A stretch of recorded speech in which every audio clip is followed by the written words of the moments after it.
ফল পাই, সেখানে যখন সত্যি পুরস্কৃত হই, তবে সেই পুরস্কারটা কতটা ডিজার্ভ করি, কতটা করি না, সেটা সত্যি জানি না।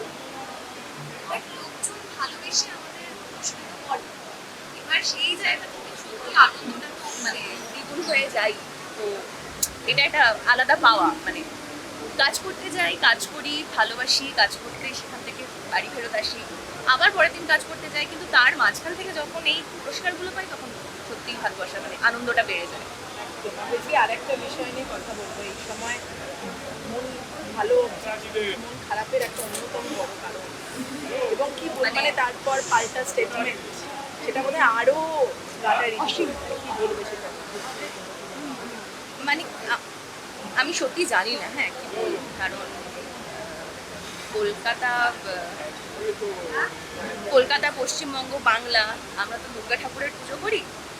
আমরা ভাবি যে এখানে মেয়েরা পূজিত হয়, আমরা ভাবি যে এখানে মেয়েরা সবচেয়ে সুরক্ষিত। আমরা নানান বিভিন্ন রাজ্য, মানে দিল্লি, হরিয়ানা, পাঞ্জাব, এইসব তাদেরকে তাচ্ছিল্য করি আর কি। মানে মানে তোমাদের থেকে অনেক বেটার পজিশনে আমরা আছি, সেটা তো অতীত হয়ে গেল। মানে এরকম নৃশংস ঘটনা আমি জানি না, মানে আমি সত্যিই জানি না কি বলবো। প্রচন্ড রাগ হচ্ছে, কষ্ট হচ্ছে, অভিমান হচ্ছে।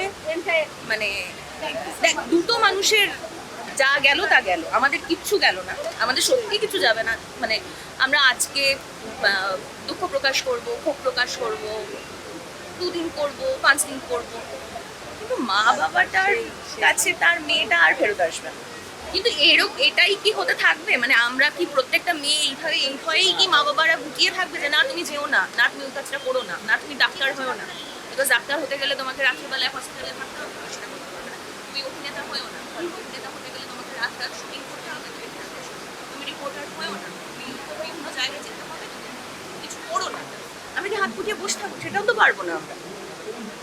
তো হোয়াট নেক্সট জানি না, সত্যিই জানি না, জানি না কি বলবো এই পুরো বিষয়ে।